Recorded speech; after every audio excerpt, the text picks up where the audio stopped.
Morning, Bob. Hey, good morning. This is the Unscripted Podcast. I kind of got that right. Yeah, almost. Doesn't almost count? And horseshoes and hand grenades. So Maybe. I mean, I can tell you what, it don't count in machining. and it don't count in assassination attempts. So I mean, No. it's You know, I tell you what, we weren't sure if we were going to talk about it on the podcast, but I mean, we were centimeters away from having a total different conversation. So I tell you, y'all were at camp last week, and that's why you sound like emphysema, right? yeah, Like Ben, you where cashed was in your Chris Marlboro at miles for a last new. week? You sound like you cashed in your Marlboro miles for a new nice red Marlboro jacket. Yeah, let's talk about last week for just a little bit. So All right, where let's were talk you about at, Chris? I was working on my, I do a lot of mission work in Latin America. And so you were reconning, weren't you? Yeah. I mean, I was just surveying the landscape, making sure, that everybody speaks, talks the same way I do. I heard there's a hurricane that came through. So you wanted to check it out, make sure everybody was okay. Yeah. Come on. Okay, let's start off for just a second. Chris is not going to do a mission trip in Punta Cana. If you are, I'm going. So I'll sign me up for that one.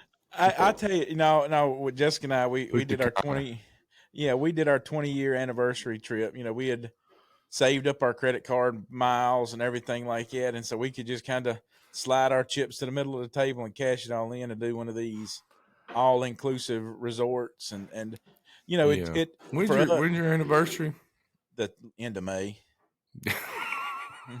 Well, the thing the thing of it is that with my daddy's eye condition now, he's probably, they'll probably take his license this year. I don't know if mom and daddy's listening to this, but there's certainly a lot of, the doctor told him in April, like, I could take your license now, but I can ethically lean on the fence on this one. And so just know that in October, I'm going to take your license. And so because he can't hardly drive now, mama has to do most of the driving. And so it's just a lot to get mom and daddy down here now.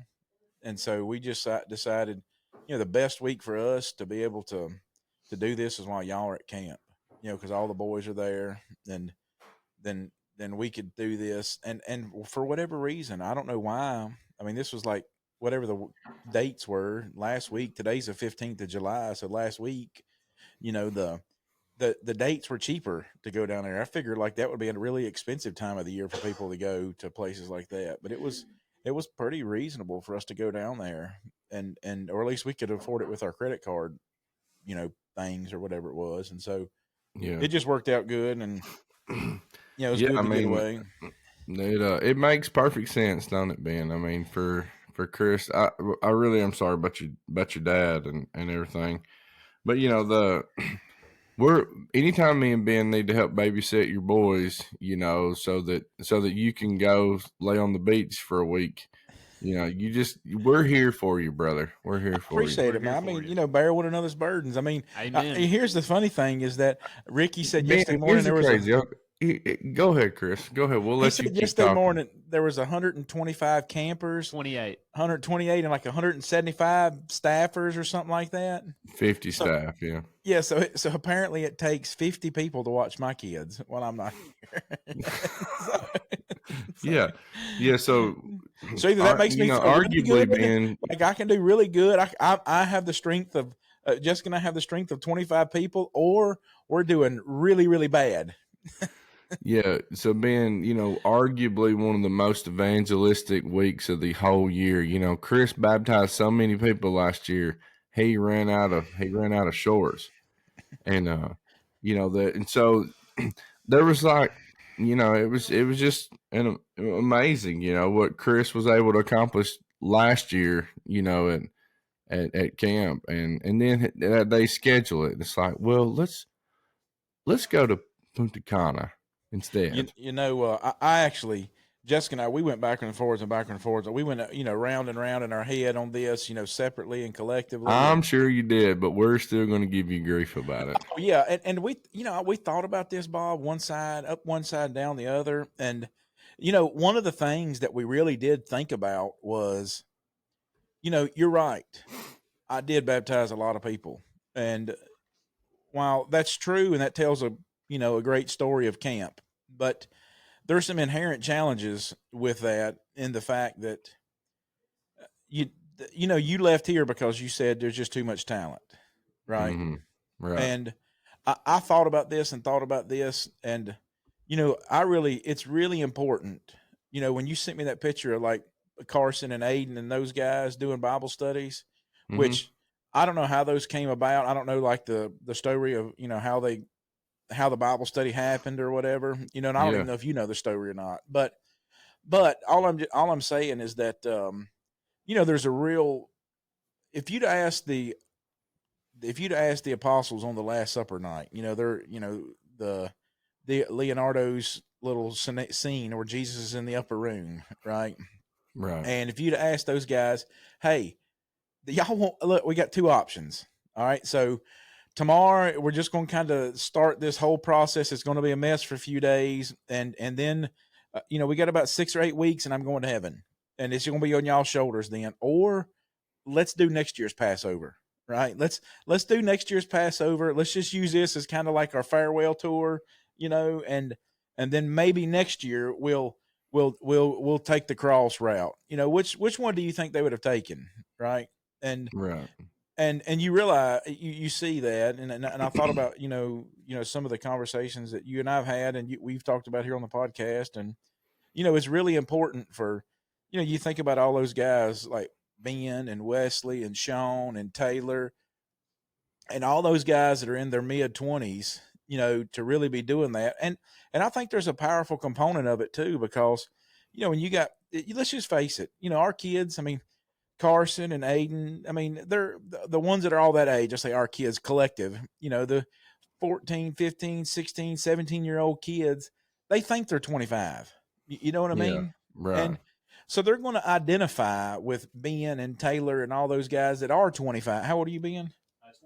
24. Yeah. All those guys that are that age. And I don't know. I think that, us staying up till 1, 2, 3 o'clock in the morning, and then me trying to sleep 15 minutes through Dane banging a drum and playing a trumpet at the same time. I don't know how somebody can snore at the same time in 3 different octaves. I just don't understand that. And so, this staying up till 2 or 3 o'clock in the morning thing and doing Bible studies and all this, that, and the other, I think there's a point where, you can really kind of move into the shadows and it really long-term be more beneficial.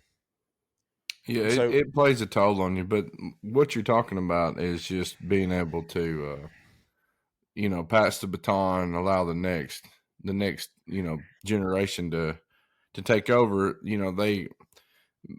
But also, there's guidance that's needed, and but it is a blessing, and I found out later that I'd had some good conversations with Dayton, and he's probably the most improved camper of my from a year before, to this year, and it was Dayton that started that Bible study, and well, there you go, and and so it was but there was so he's studying or whatever, and then then Carson and Aiden joined in, to back him up, but and then he ended up, Dayton ended up baptizing his stepbrother or half brother, or whatever it is, and so that was a cool thing, and that was and so I do want to talk to our listeners about this conversation that we had. So Dayton, is a kid who'd been adopted by someone in at KW, and all that's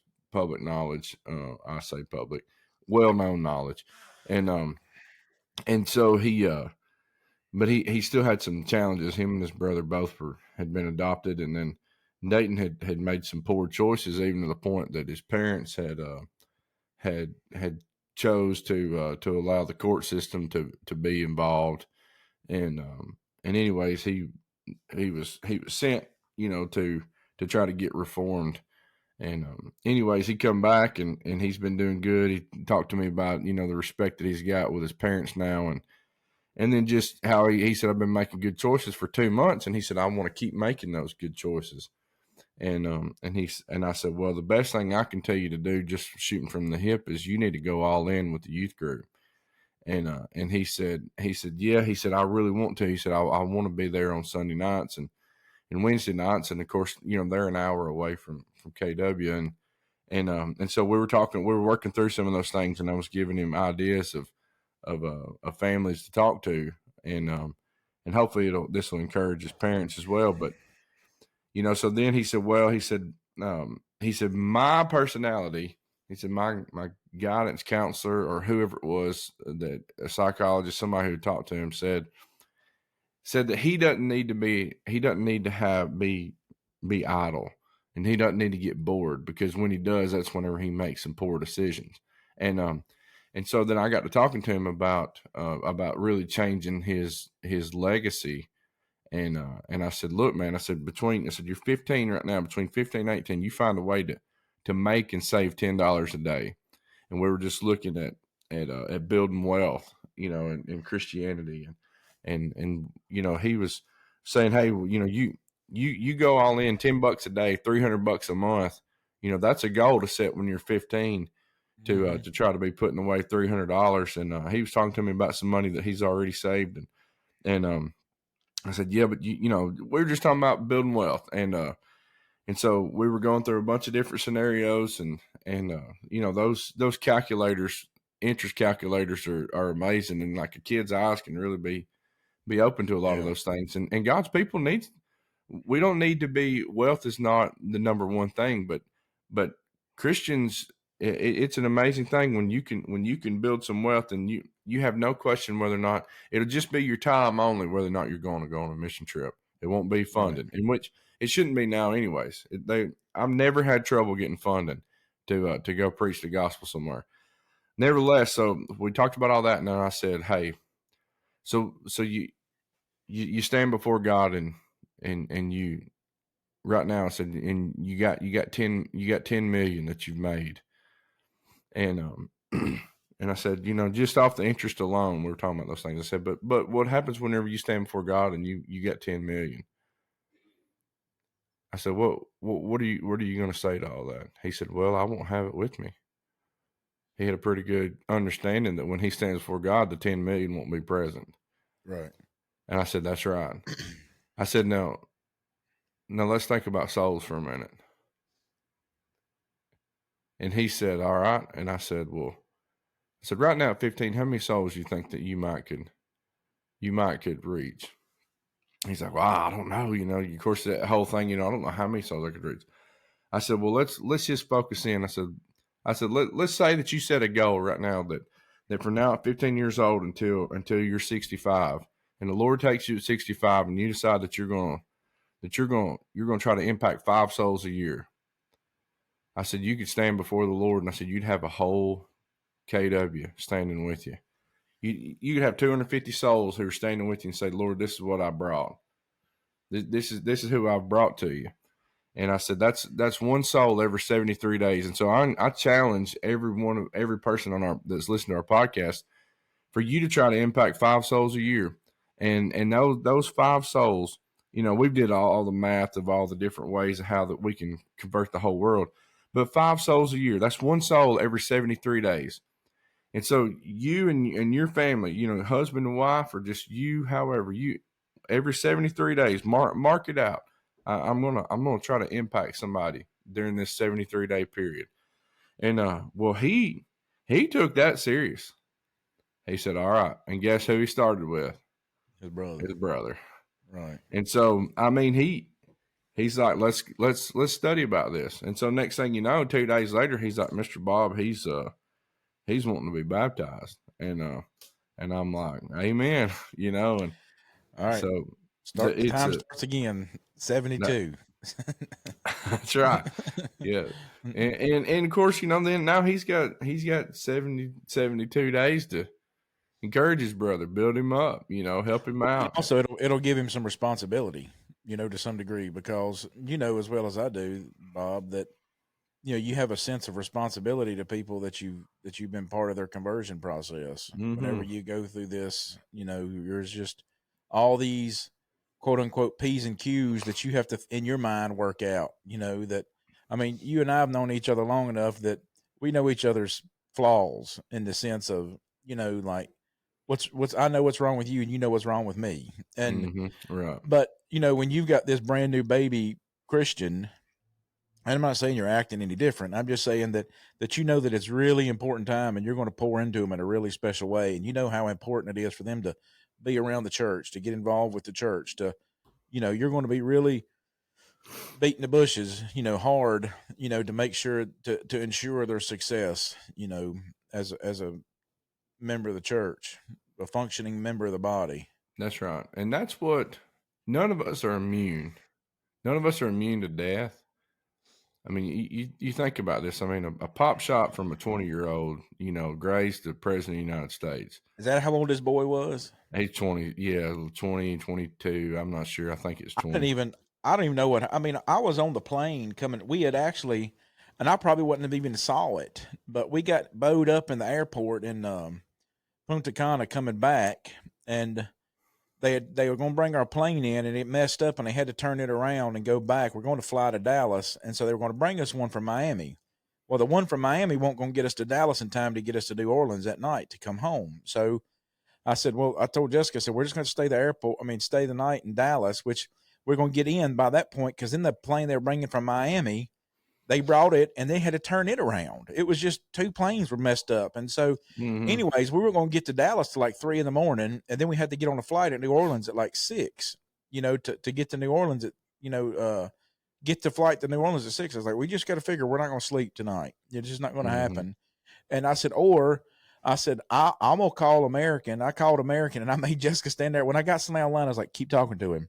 And she stood there and I was like, keep asking him, are you there? And just keep talking to him. And so I'm standing there at the Delta counter. I'm going to buy my ticket because if it's mechanical failure, like the airlines have to compensate you up to, I think 4 times is what the amount is. And so of your ticket price, I was like, okay, so if I figure half my ticket was $800, that's $1,600 I figure that I got to spend on tickets, Per ticket. Yeah.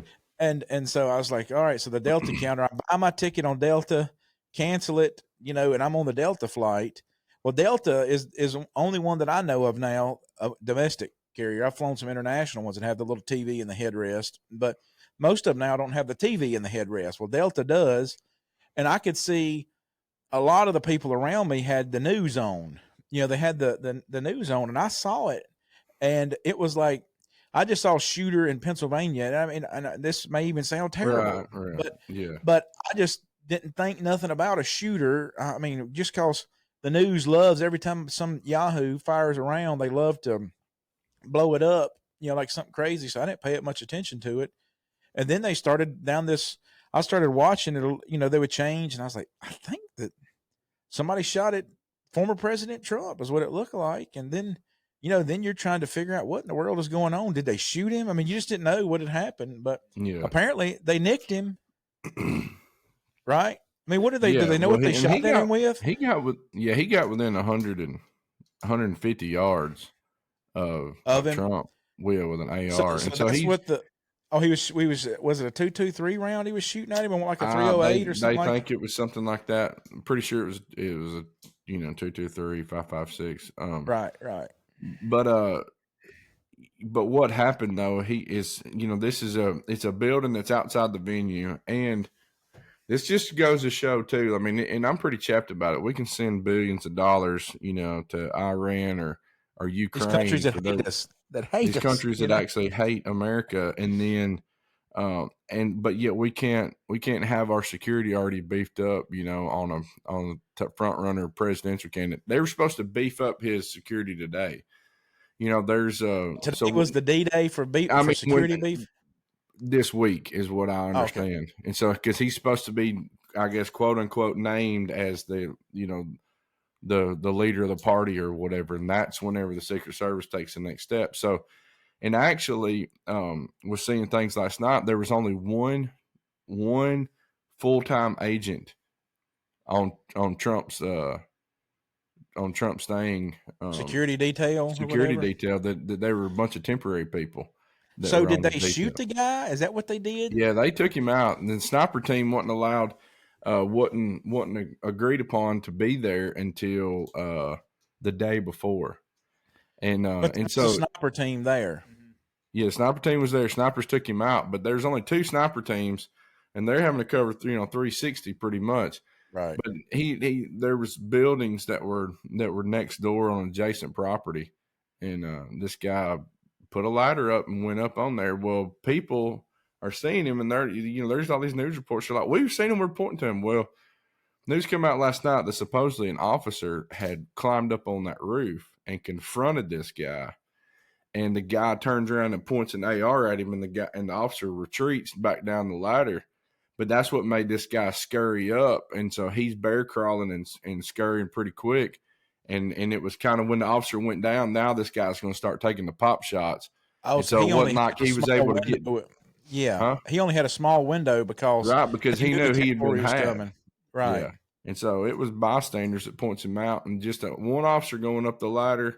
And I don't know the whole confrontation that just kind of got leaked on Sunday, the 14th. I'm sure there'll be a lot more to come on it, but that very well, the guy's heart rate being up. When I went to sniper school, some of that shooting, I think I've shared some of that on the podcast. But one of the times we had to shoot as a police sniper was, that. There was the regular shots and those things, but then we had to shoot. What do you mean regular shots?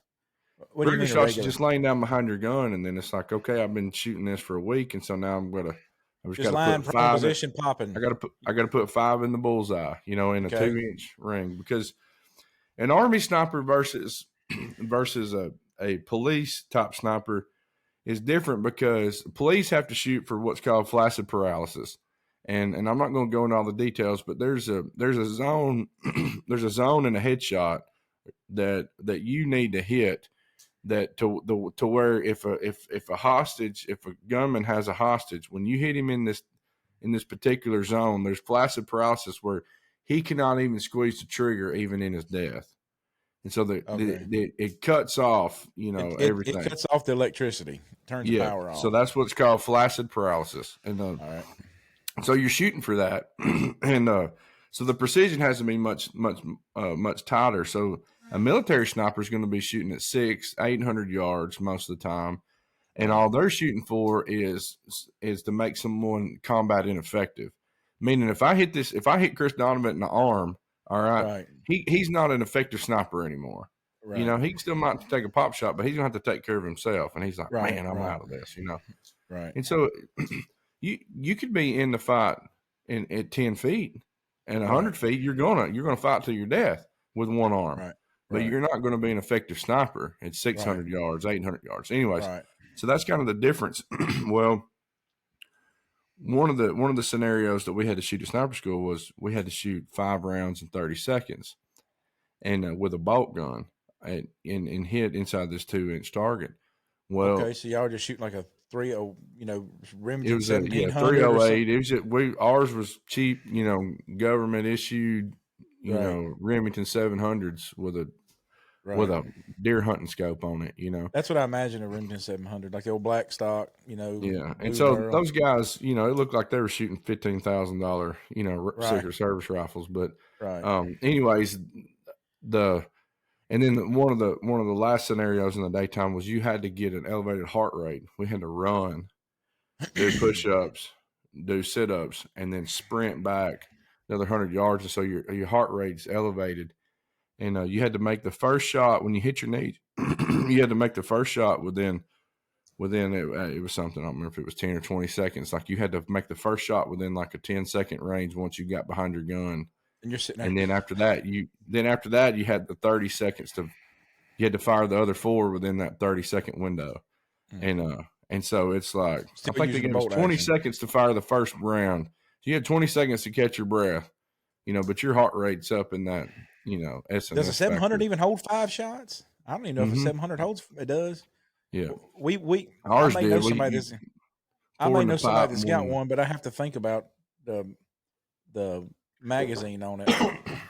Yeah. And so that was just kind of the scenario, but so if you're not trained, when your heart rate is up, this guy's bear crawling across this thing, his heart rate's up. Of course, he's thinking, I'm fixing to take a shot at the most, arguably, the one of the most important people in the United States.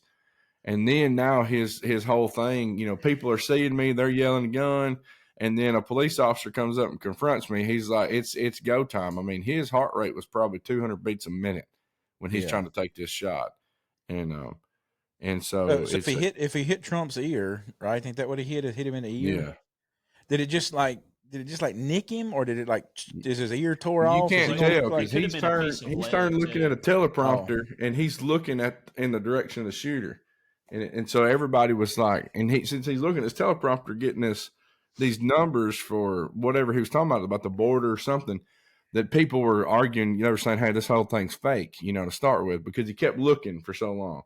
And then he shoots, he hears something, he feels, and then he realizes, okay, I'm getting shot at, and he hits the ground.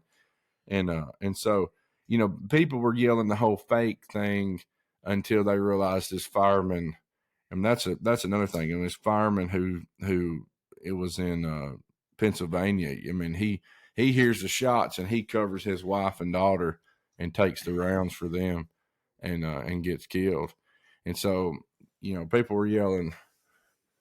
That guy giving his life was, I believe, validation to a lot of American people that, okay, this thing was real, Yeah.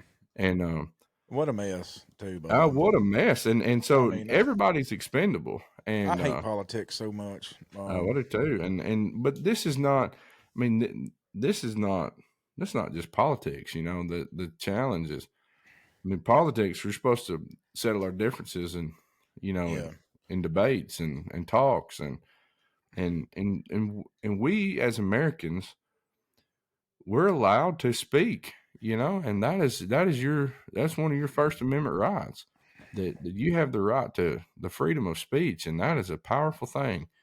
So have any of the since this, typically speaking, it's the more progressive leaning politics that are always banging the anti-gun drum. Are they banging that drum now? I hadn't heard anybody yet. I'm sure that there'll be something. I think the biggest thing is just beefed up security is what, both sides are saying. Yeah, I just wondered, whenever these shootings happen, a shooting a school or something crazy, all the left-wing guys jump up and start hollering anti-gun, and now I just wonder if this fits their rhetoric or not. In my opinion, and you got to be careful when that happens. But so you think about, okay, what if there was no guns on the good guy side? And so this guy is shooting. This shooter was stopped in I think somewhere around 16 seconds, and but because the snipers couldn't see him because he's on the other side of a roof line. He's on the back side of the pitch. He's on the back side of the pitch of the the peak.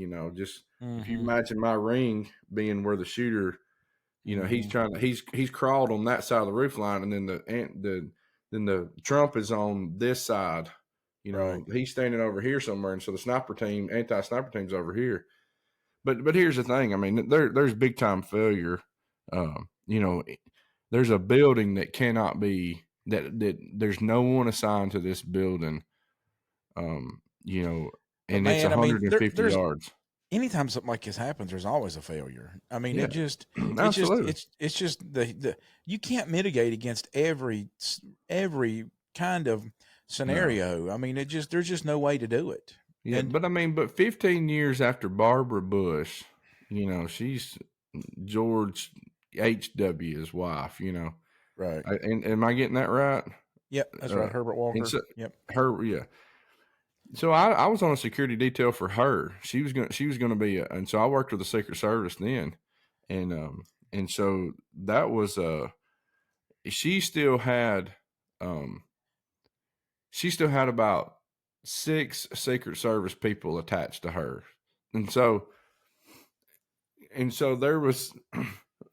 And then they were just relying on local law enforcement for the rest of it, Right. That we have motor officers to get her in and out, kind of a little bit of a, but 15 years after, she hadn't been a So 15 a years ago diplomat. would have been 2016 then. No, I think this was like around the 2010 range. I think it was. So that her husband hadn't been president since. I mean, I was a kid, so we're looking at 88 to 92. Yeah, so that's what I was trying to say. Is she was at least post 15 years later, Yeah, I see what you're saying. after being a diplomat, and so being a first lady, and really, I'm not trying to denigrate her what her position was, but nowhere near the impact of influence. No, and there, if you wanted to, I can remember going to school whenever Clinton was in office. And, you're hearing the whole Monica Lewinsky things on the radio in the mornings. I mean, that's how news was going. Right. And so whatever kind of snippet of news that you got in the 8-minute ride to school, that's kind of what we got. That was our social media, Well, you were rich, Bob, because we had to ride the bus. Yeah. They come and got us on this big yellow thing that had windows all the way down it. And I rode the bus too as a kid, yeah. But my mama, when my mom took on, when my little brother got bigger or whatever, she started getting paid by people to pick up other kids. My mom became the minibus, and so she literally, she got gas money for people to go take their kids, to school and whatever, and then she would go to work. So my mom was, she was hustling. She's a capitalist, man. I'm telling you, dude. Capitalist. She's the OG Uber, That's right. And so our kids could get up, 30 minutes later, and she made some money taking them to school. So Sister Tips running the caravan. That's right. It's like whoop whoop. Yeah. So, but there's just big time failures. But like, even so, it was our responsibility to make sure that that all the doors at this place, she was going to be an honorary graduate of Sewanee University, and so you can Google whatever year that was if it's real important to whoever, but because I don't remember exactly which year it was, but I was suit and tie detail, and so there was officers that were standing. You had to wear a Sunday go to meeting clothes or something. Yeah, I had to wear a Sunday suit and tie security, and so. Everybody who had to work with the Secret Service, I'm not going to give all their secrets, but they gave a specific, they didn't care about a badge. They said, when we're coming through, we're looking for this one thing. And it was at the time, it was an object that they gave us to put on our uniform. And so as a cop, a road deputy, he had to get this thing pinned on his uniform. Me in a suit and tie, I had to have this thing pinned on my uniform. They said, we know that you're an ally. And they said, we know that you've been briefed by us. And so I was involved in that much of a briefing for a former first lady that nobody cared about. To get a pretend degree. And we got people, I mean, we were looking at the whole, diagrams and where everybody's at. And it's like, but yet you're going to allow somebody to get on a roof at 150 yards from Trump? I mean. Last night, on Sunday nights now at KW, we always have a big ton of people that go out to eat, and I don't know, sometimes I feel sorry for the poor Mexican restaurants. It's 30 or 40 people that do it now, but they said last night that the other guy, RFK, the Kennedy guy that's running, that he don't even have a detail. So they're not even giving him a security detail. They don't even consider him it's just. I don't know, man. It's here's the thing. It's a mess. It's a mess, and at the end of the day, Bob, I'm telling you, man, like this is just I'll just say this, and I have to be very, very, very careful about the things that I say about stuff like this. I'll just say that I have seen some of the most advanced military technology, and I'll just leave it at that. Okay. And if you don't understand what that means, what I mean when I'm saying that you just have to take my word for it. And hopefully I've got enough clout with our listeners that you can just agree with that. You'll just take my word on what I'm saying. But that has never been our might. I mean, I've seen all this stuff, and I've been part and parcel to just some of the most, I mean, Star Trek looking stuff that you've ever thought about. But that's never really been our might. I'll tell you this, that when a ragtag group of farmers beat the biggest standing military, the most advanced trained, literally, that the world had ever known, and I mean beat them to where they could not even understand when Cornwallis, when he finally throws the white flag at Yorktown. I mean, he could not He's even in shock. He could not even conceive of the fact that they lost this. I mean, it's just like it would be like, Case or Bo being like, I think I'm gonna take title fight at the Old Man.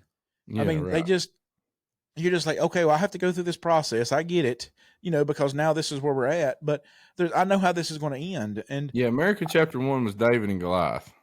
Yeah, exactly. And the hard part for us to sometimes conceptualize is that, you think about, like, politics has been a problem, I mean, from time immortal, Bob. I mean, you go all the way back. Let's just go all the way back to, I don't know, you can pick, if you want to start at Moses and Pharaoh, you can. The God had to finally show Moses that he was in charge, and he had to show Pharaoh that he was in charge. I mean, God, you remember Moses at the burning bush when he's like in Exodus, that first 2 or 3, 4 chapters right there, when this whole scenario is kind of unfolding, and Moses is like, well, I mean, you know who I'm going to see, right? I mean, this is Pharaoh. I mean, every person from Abraham forward, every person, I mean, just think about this, from Genesis 12, every single word in the entirety of the Bible lived during the time of the Egyptian Empire. Even into the Ptolemies, into the Greco split. I mean, they're still ruling in Egypt down there. I mean, this is still, Egypt has its still territory. I mean, this is the longest running dynasty, as it were, ever. Well, you think about those things, man, and like Moses has got this question, like, well, who am I going to tell him? I mean, you know who we're talking about? And you just think about asking God that question. Just think about asking God the question, Lord, who am I going to, I mean, like, okay, I got to go see Pharaoh, man. I mean, who am I? Arguably, Chris, our people ask that question all the time, because who they're more afraid to stand in front of is whoever it is that they're going to have a Bible study with, instead of Almighty God. And so we're saying, what should I tell them whenever I'm, and so it's pride that's going to keep you from going to heaven, and it's pride that's going to keep your friend from going to heaven, because you won't open God's word with them. Yeah, and so you think about how pitiful. I mean, like, okay, let's Pharaoh, who was the God that I should obey him, right? I mean, Pharaoh, he's the day and evening star. This idea, I mean, the Japanese, what Japan is called? The land of the, can you finish that statement? No, the land of the rising sun. They think that the sun comes up on them first. Yeah. Yeah, they think that they're literally the first ones that the sun rises on. Like we're so important that if the sun doesn't rise on us, then it won't rise on the rest of the world. Well, Pharaoh said, "I'm the day and evening." That's the same idea. It's not that he had intellectually come to this conclusion that he's literally the center of the universe. He's literally the center of the world. That he's such an important person as this ruler. That's politics, Bob. I mean, Satan has got the same hat that you look at even to Jesus's day. It was Simon thought that his politics was what was going to change the world. But it wasn't. It was Jesus. It wasn't his politics. It was Jesus. And so for us as Americans, I just want to emphasize this one thing. I'm so glad that former President Trump didn't die. And I don't know who will be elected in November. I saw a picture of Trump with like American flag behind him and his fist kind of in the air or something like that. Somebody shared on social media, and I thought, that's a Pulitzer Prize, one of them magazine cover pictures right there, and that'll probably be the one that wins the election for him if he wins. But that won't change anything about what you got to do tomorrow. On I don't know. The election's always around my birthday, 1st of November, and I don't know when it is this year, but I know this, that whatever happens the next day, it will not change no matter how people respond and act. I mean, this guy that obviously takes a shot at him on the roof. I mean, think about you're sitting here you're talking about all the detail that y'all have to put into to making sure this place is secure. Well, on the other side of the coin, this guy's got to figure out how to work around all that stuff. You have this opposing force over here, him trying to figure out, and look, let's just be honest. He did a pretty good job. I mean, he was, 2 fingers width away if he nicked his ear. Did you say it was the bullet that hit him or fragmentation? Do they know? We don't know. I mean, we think it's a bullet, but I don't know. I don't know if it hit, if it hit a teleprompter. There was early reports that maybe it hit a teleprompter, and I would imagine those got ballistic protection, but who knows if they do or not. But anyways, it's he was hit from a fragmentation of something, whether it was a bullet frag or whatever. But there's actually a picture that somebody slowed down a video enough to capture that the bullet is flying so fast that it looks like it's the length of like an ink pen. Oh, I've seen that. I did see. I've only seen like 3 or 4 pictures, and that's the one that I did see. It's kind of past him or whatever. But there's this is by the time Pharaoh, by the time you get to the 8th plague of locust, Pharaoh's still, his heart's still, he's still in this whole thing or whatever. But he's still wrapped up in his politics. Yeah, in chapter 10, verse 7, this is one of my favorite verses. It's the only thing that's underlined from whatever, you have your page, chapter 9, verse 7 through chapter 10, verse 15 on my Bible. And so all these verses, the only thing that I've got underlined is part of verse 7. And I've got squared up, Egypt is destroyed. And so chapter 10, verse 7, then Pharaoh's servant said to him, how long shall this man be a snare to us?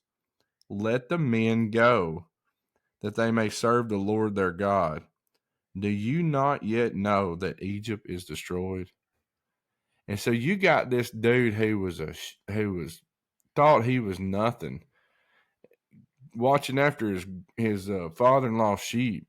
Moses is saying, who shall I say sent me?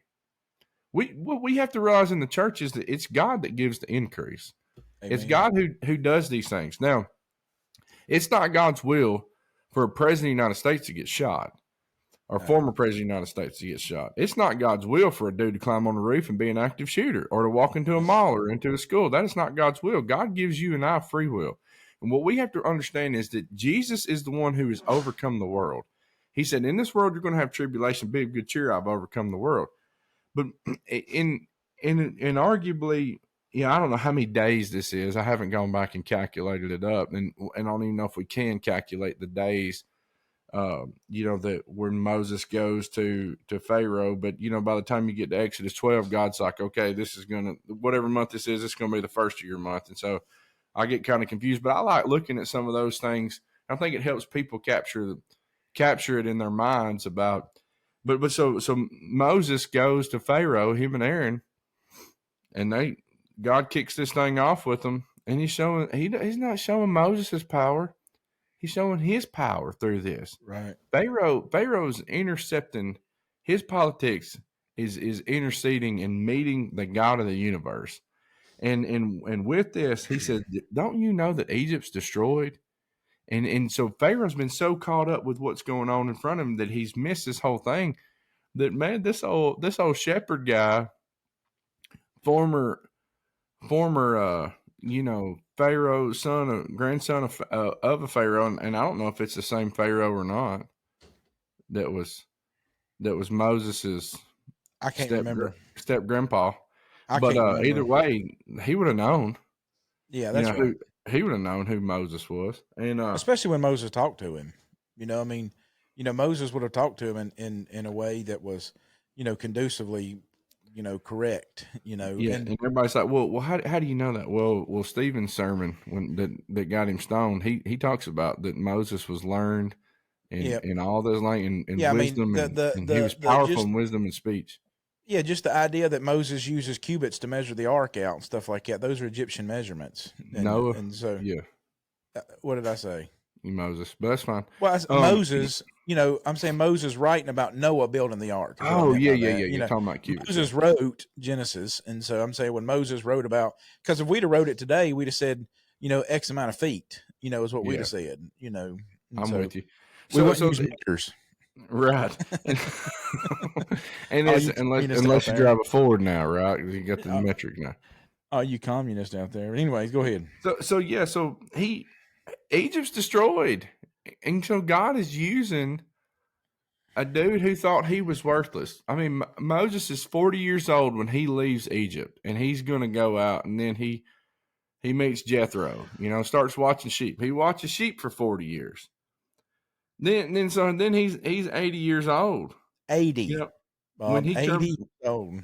80 years old, and God's starting with him. That's right. One thing I like telling our old people in the church. It's like, hey, Moses started at 80. Abraham was circumcised at 99. And so everybody's like, well, Colonel Sanders didn't fry his first piece of commercial chicken until he's 65. Yeah, he done it with his Social Security check. Yeah, and so I mean, you just not like we go. Well, I'm all washed up and I can't do anything. Yes, you can. Right. Like and so this is what you can do. You're basing it on your works instead of what God can do. Instead of what God can do. Listen, I got to tell everybody, and I shared this story. Well, you were there, Chris, that Sunday morning. That story of the guy who I met at Decatur. And that he went to Beltline Church of Christ. He didn't start in evangelism till he was, like 45 years old, and spent 20 something years going to doing jail ministry. And the guy stood at 96 years old. Matthew McMullen was, and in the Beltline Church of Christ, he said, he can't hardly walk, son. And he's like, whoever you need me to study the Bible with, I'm ready today. And how many 96-year-olds show up for a conference? And right. then number on a Saturday, right? And then number two, say whoever you need me to study with, I'm ready. He knew arguably that he couldn't stand in that line to feed to get his plate. He knew that, right. He's counting on God to provide. Well, too, I mean, you just think about, Bob, what there's so many things that are out to get us. I mean, just so many. Like here's something crazy, Bob. You remember when let's see here. I don't remember when it was, but maybe even Ben went with us. We had to go over to when we used to work with the school, the Hattiesburg schools here, and they'd invited us over for something. Yeah. And we told them that, they had all these different social clubs up there giving their little checks and taking their pictures. Remember that? Yeah. Yep. And we said, hey, we're going to go over here and run the food line. We'll go over here and just serve. Remember that? Yep. Well, here's the crazy thing. Somebody from I don't even know where this came from. They had that on the news last week. I've had 2 or 3 people come to me and say, I'm not kidding you. I said, I saw y'all on the news. And I was like, really? And they was like, it was showing you at a school at one of the schools. And I was like, man, you think about how long ago, I don't know when that was. That was a year ago or maybe. It was like almost maybe 3 years. Yeah, whatever it was, right? Yeah, Chris, I've been gone a year. Okay, well, whatever it was, times one of them elusive things, it's like trying to hold on to a snake in the water, but it's probably been 3 or 4 years. That tells you they're begging for some new stuff, Look, Bob, I'm telling you, and think about I ain't trying to put the spotlight on us. I'm not trying to say that, but the fact that they had us on there instead of all those people trying to, look, think about all them big civic organizations that were there. And I don't want to mention any names because I'm not going to lend any credence because I don't agree with most of them that were there, to be honest with you. And hey, we were there. We were pretty much a minority in that school. Yeah, absolutely. No doubt about it. And what did the school say? What did all the teachers think of the social groups? Oh, yeah. Tell them, Ben. They just said they're there for the photo op. They would give the money, at the picture and the check. And they left, bounce. Remember? They took their pictures and hit the door, after they got their picture done. Yeah, and then they knew we had brought. We brought barbecue over there from the church to feed the teachers. The teachers knew that. Yeah. they knew we were investing in them and the kids. And then, there's a day where we brought snow cones over there for them all. And Yeah. and then they saw the whole stuff. I was riding shotgun of Chris's robotic stuff, and I don't know anything. I'm learning with the kids, and Chris is teaching all this stuff, and Fun. yeah, it was fun, but it was good for me. They're asking me questions. They're like, so how does this work? I'm like, well, let's just wait. You'll find out, And so I'm, fake it till you make it. But you think about this, and I suppose in my mind, we never really thought about like, hey, let's just not worry about the photo ops. Let's just go over here and let's just work the lunch line. Like I never thought about the fact that, how do you say, like, I never thought about the fact that we would end up doing the best thing by doing the least thing. Yeah, is that what I'm making sense? Am I saying that right? That's because when you truly humble yourselves, it'll get exalted, and that's what the Lord tells us. And this is Moses' excuses. Every excuse that Christians give today as to why they won't open God's word with their friends or neighbors or family members. And Moses had all the excuses. I don't have enough speech. I'm not talented enough. Who me? Who am I? There's all these things you go through and you just read in the excuses of Moses in Exodus 3 and 4 that he has, and then you ask yourself, what's my excuse? And I'll just tell you, it's not God's will. It wasn't God's will for Joseph's brothers to fake his death and to put him into human trafficking. If you want the first human trafficking story ever, you go look at the book of Genesis and you read the story of Joseph, Jacob's son. The first recorded story. The first recorded story of human trafficking. Right. That's right. And so it's not God's will that Joseph be sold into slavery. But Genesis 50:20, man. Yeah, Genesis 50:20. And so he says, you meant this for evil. God used it for good. It's the idea, what I want everybody to understand, there's nothing that can happen outside the will of God, but God gives you and I free will, and he is not going to stop a shooter's finger from pulling a trigger to do evil. He's not going to stop that. Yeah, he made your muscles to do everything everybody else's does. So this and he gives a shooter the free will to do those things, just the same way that he gave that officer the free will to stand there while shots are getting fired and sniper fire back at this guy. This is in the same way that somebody in administration had the free will to punch the ticket to put more agents on the ground or less agents on the ground. So there's all these factors that you can speak up and you can do these things. Well, there was a woman at camp, and this year that they used to go to KW before I became a preacher there. And so I met Kevin and Regina. Well, people that know Regina, she lost her leg in a lawnmower situation when she was 8 years old. So she spent her 8th birthday in the hospital, and she had her leg amputated. You said that real weird, a lawnmower situation. Well, I mean, how else are you going to lose your leg in a lawnmower than a lawnmower blade? She ran out. It's just a situation like it could be some other kind of possibility besides the blade. All I know is that a lawnmower blade took her leg. Right. Okay. I don't mean to laugh at that. When she was a kid, and so the pain and suffering thing people like, how can a loving God allow a kid to suffer at St. Jude? Or how could a loving God allow an active shooter to do this? How can a loving God allow, President Trump to be, former President Trump to have an assassination attempt on him and him be, injured? And so people will say those things. Well, God used Moses. All right. Well, it wasn't God's will that Regina ran out there, or whoever it was on the lawnmower was paying attention, wasn't paying attention, any of those kind of things. Happened. Right. Whatever it was that happened. All right.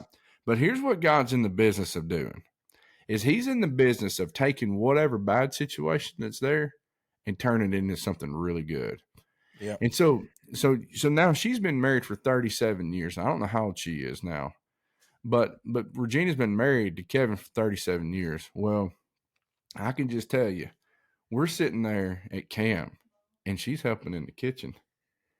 And Courtney said, Courtney comes to me like Tuesday or Wednesday, and she's like, Bob, she is walking circles around me.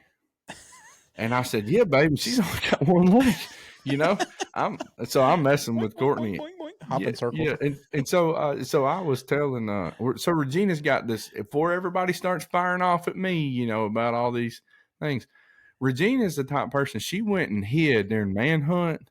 Yeah. And then she had them hide her leg on the barbecue grill. And so she said, the kids are going to have to find all of me before they get the points. Yeah. So that's just the kind of person that she is. All right. And so she's got a sense of humor about her disability, right. And so she's, anyways, that's great. Chris, it's funny. So, Ben, did you play basketball against her? I didn't get the opportunity. I figured you just Ben would have tried. Ben would have tried and smoked her. But here's the point: is that it's not God's will that 8-year-old girl lost her leg, right? When she was a little girl. But her daddy told her. He said, "Ain't nobody in life gonna feel sorry for you. You better get after it." And so she does. And so she, of all the people who could have an excuse not to go to camp. Or everybody who could say, I'm not going to serve God. I wasn't a punch at you, Chris. You can take it that way if you want. But of all the people who always do, Bob. But of all the people who could say, I can't go do something or I can't go serve God's people, 170 people had to be fed 3 times a day, and Regina is in there smoking it, son, walking around. And I mean, like, how there's a lot of people who kind of stand around, like, i.e. Bob, in the kitchen, kind of like I'm in there for the social hour, talking to everybody, encouraging them with Christian. I'll cut up a cucumber, I'll kind of talk and make jokes about all this kind of stuff. Like, they're like, we need another watermelon out of the fridge. You don't have to wait for a volunteer. You don't have to go, well, I guess I'll go get it, because Regina was going after the thing. She's getting like 15,000 steps in a day, and so. People could say, okay, I can't do this. And how many legs do you have? Well, she's got one. 2, Bob. Yeah, that's right. And she's hammering. And so this, anyway, she was an example of me and example to me. And John, what is it? John 9, when you got the blind man. Yeah, the man born blind. Yeah, they said, hey, his disciples said, Jesus, Lord, who sinned, this guy or his parents? And he said, neither, but that the works of God may be seen, Yeah. And through him. And so, this is the works of God are evident if you just stop and look, and then also if you'll take your situation, and so you can go, oh, I can't do this. So you think of anybody who couldn't do something. All right, Carson brought this up in his devotional. If anybody had the excuse in the world that I can't do it, it would be Mary. Like, there are a few things in life that really get thrown our way that we're not expecting, because we expect people to die. We expect people to get injured. We expect troubles to come. Murphy's Law, right? Hot water heaters are going to go out. You expect these things to happen. You expect, flights to be delayed, right? You're going to have to pay for different tickets. There are some airplanes that don't have things, and y'all probably had a couple of cloudy days down there in Punta Cana. It was probably terrible and horrible. And it's Chris, it was by Monday that we had our first. We had 24 hours in, and we got our first turd in the shower in cabin 5. Listen, let me tell you the story about this guy, man. I know exactly what you're talking about, because Josh Bracey and I were standing there at the counter, like the canteen counter, and I know exactly who you're talking about, because this little boy is a firecracker, son. And he was my bunkmate. He was my bunkmate always. Josh Bracey and I were standing there, and he said, we were just talking. He said, he walked up to me. He's like, what y'all doing? Now, just got to think, like, we're standing there. I was talking to Alex Dickerson and his wife, Macy, and he's like 8. Ain't the little boy 8 years old? Yeah, something 7, like that. Yeah, 7 or 8. Yeah, he walks by And he just smacks Macy right on the tail. I mean, pow, smacks her on the tail. And she's like, who is that little boy right there? Well, I'm standing there talking to Josh, and he walks up to me and he says, what y'all doing? And I said, well, me and Mr. Josh here are the ones that gives out spankings. He said, oh. He said, do you spank hard? I said, oh, yeah, it's tough. And I said, no. I said, oh, yeah, real hard. He said, oh, that's tough. And he looked at Josh. He said, what about you? You spank hard? Josh said, I got a wooden paddle. He said, oh, boy. And walked away. So I'm telling you, man, like I just knew that boy was going to be a fire pistol all week long. I mean, day one, he's saying cuss words, he's flipping people off, it's just what he knew, that's right. And so people don't understand that our week of camp, most church camps, you've got 99% members of the church as kids are there. Right. Not Hattiesburg week, there's and so you have about 60% of the kids are in the Lord's church. Think about how much you have to pour into your kids in order for let me just say this in a way that I mean exactly what it says and nothing else. The evolution arguments and all that stuff don't bother me, because we've poured it into our kids to the fact that we wanted them to establish this as their own understanding and not something that I'm telling them. We wanted them to work through so that the world's view on these things, like I'm fine with the world telling my kids their view on this, not in the sense of like, I hope it influences them. I'm not saying that at all, but they need to, I don't mean protect in the sense of like be a helicopter daddy or a mama, but like you take your kids to camp and I don't even worry, to be honest with you, about the stuff that my kids are going to hear or things like that at camp. I just know that's going to happen, but we've already dealt with that beforehand. I don't know if you do it, Bob, but we have conversations. Like I even talked to Carson on the way down there. Did he tell you that I talked to him on the way down there, and I was like, because Carson came back home with us Sunday afternoon. Yeah, look at the shop, new equipment and stuff. Yeah, and he hung out with us for Sunday afternoon, and we fed them and let them do whatever stupid kid stuff they're going to do till we went to camp. And I was talking to Carson. I was like, because I didn't have this conversation with my boys, and I knew you would have it with him too, but I wanted to have, because it just helps, right? You just have these peripheral conversations, and I was like, so Carson, how do you think Satan's going to get after you this week? Like, what do you think is going to be some of your challenges? And he stopped and he thought about it a minute. And I said, son, I love you, right? He said, yes, sir. I said, you needed to already have that conversation with yourself. You needed to think about that before I had this conversation with you, because if you had this conversation with you, you won't have to have it when you're in the throes of it. And I said, so just think about the things that you can watch out for now, so that when the things that you don't watch out for, you've already made up your decisions on the other ones. You don't have to make, an algorithm of a decision at that point. Just make these decisions now. And, and it's not that, Carson, he's 16. That's why he needs help, right? That's why they need parental influence. That's why they need good daddies and good leadership in their lives.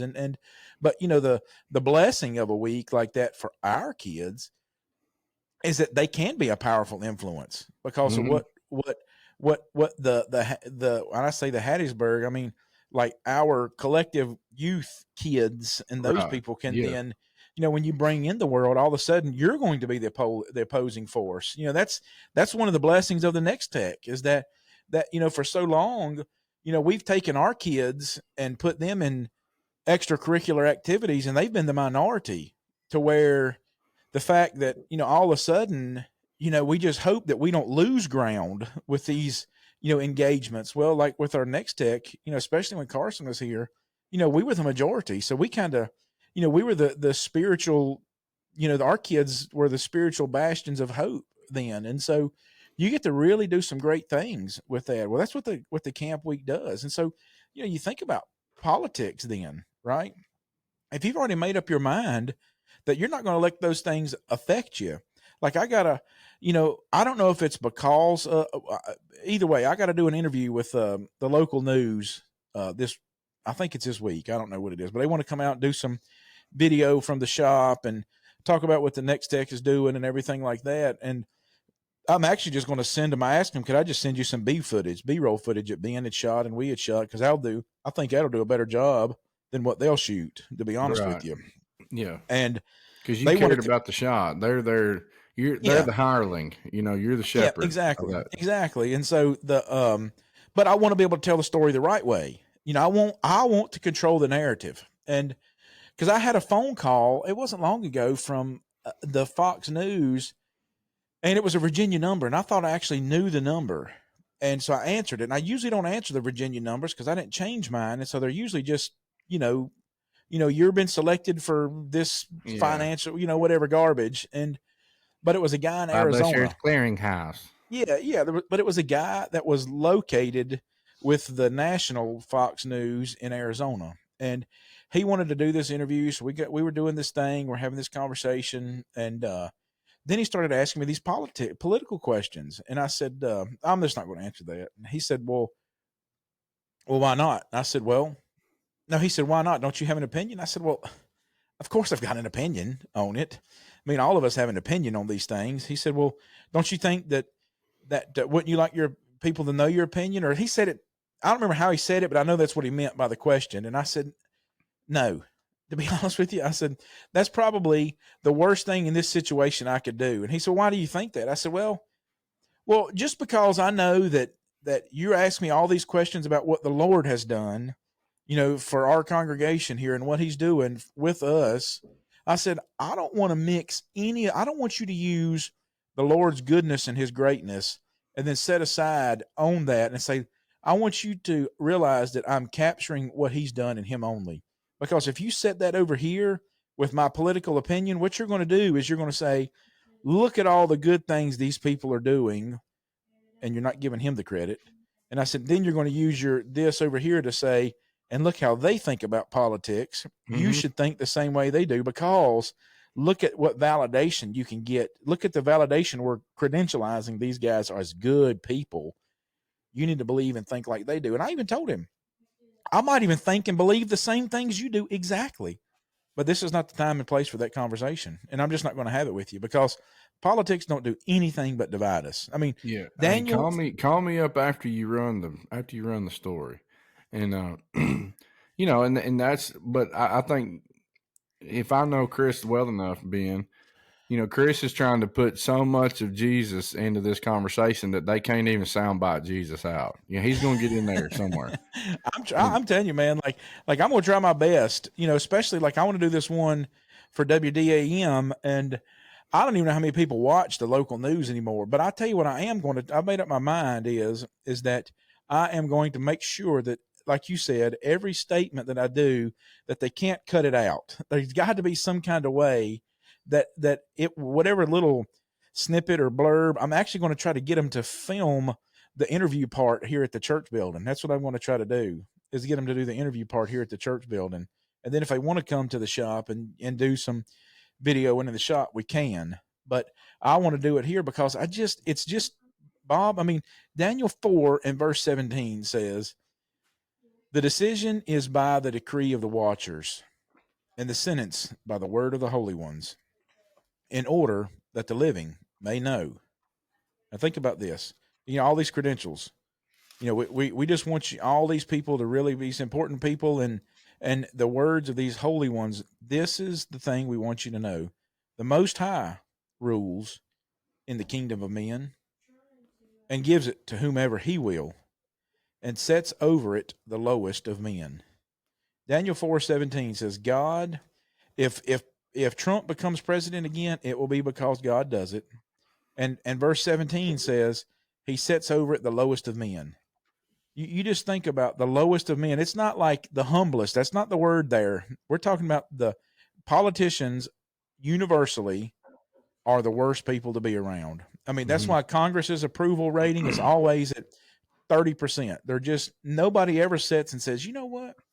Congress is really looking after us. They're really doing a good job. I mean, our roads are in good shape. They pick up my trash every Friday, and it seems like our schools are doing good. No, all the way up to the top. And so no matter what happens, the lowest of men are the easiest to manipulate. I mean, that's really what it boils down to.